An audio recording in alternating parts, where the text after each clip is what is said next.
bonsoir. La paix, bon Dieu, avec vous. Vous-même, capitaine de moi.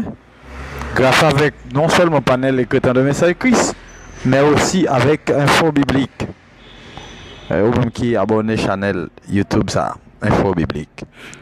Je veux dire, on va continuer ensemble avec vous sur ça que nous avons parlé de théorie erronée.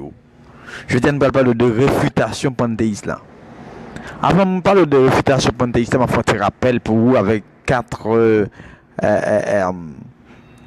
concepts erronés qui viennent avec des affirmations concernant l'existence de Dieu, mais dans l'explication erronée. Nous parlons de premièrement de ça, les théories de panthéisme. Panthéisme, il signifie Dieu existe, mais il est identifié avec sa création. C'est comme ça les panthéistes. Et ça me dit. Et nous, pour nous parler de polythéisme, qui c'est les mêmes Dieu existe, mais ils sont plusieurs. C'est comme ça le polythéisme. Déisme même, je dis Dieu existe, mais il n'intervient pas dans l'univers. Et puis enfin, nous avons athéisme qui c'est Dieu n'existe pas. C'est comme ça, monsieur Sayo. Quand on nous parle de réfutation panthéiste. Réfutation panthéiste.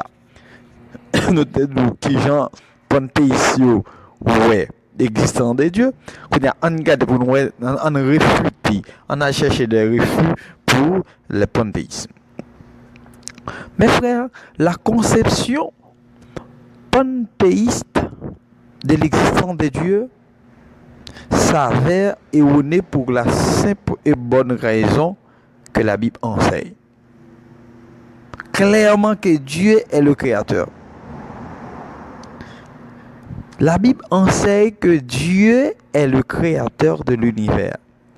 En tant que tel, il est séparé et distinct de l'univers matériel qu'il a créé.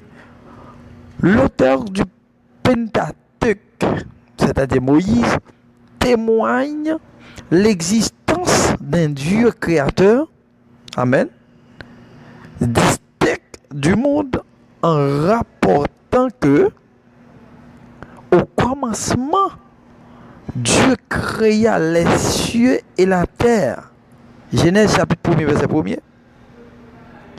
Et cette affirmation suffit à elle seule pour montrer que la Bible ne saurait identifier Dieu avec la création.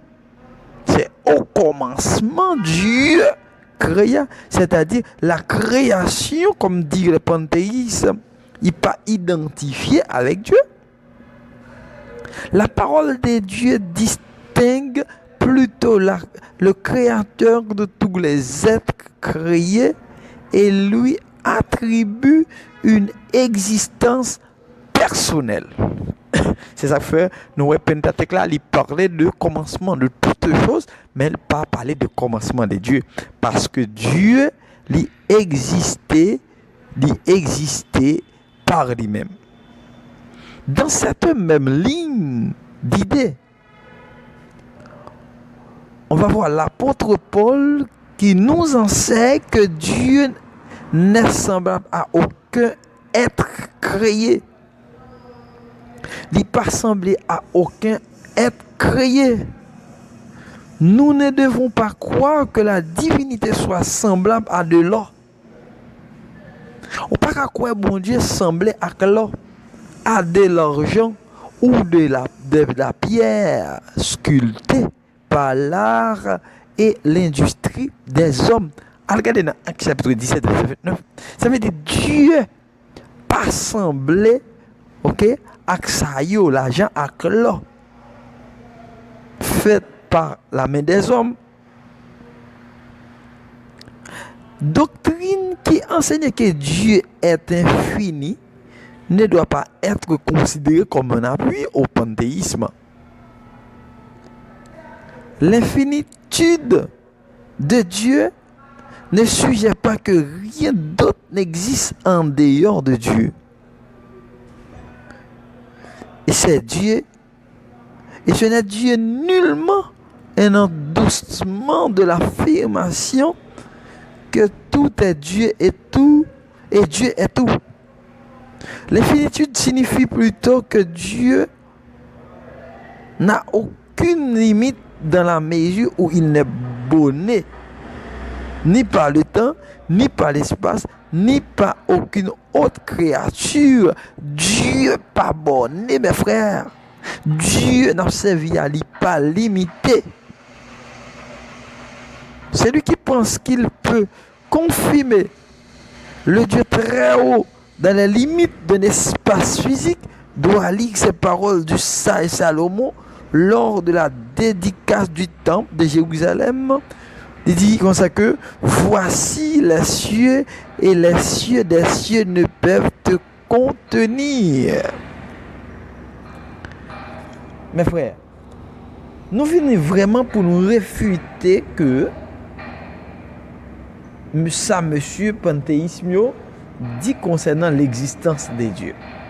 C'est-à-dire, monsieur vini avec des thèmes pour capable confirmer Dieu existe, mais il est dans l'explication. Pas oublier que le programme ça est important pour vous partager, attendez, et nous disons merci parce que vous avez suivi très bel programme ça n'a tourné pour venir parler de conception, deuxième conception qui c'est polythéisme. D'accord? Merci. C'était amis pour en dans info qui est pas qui donné ça écrit Fano.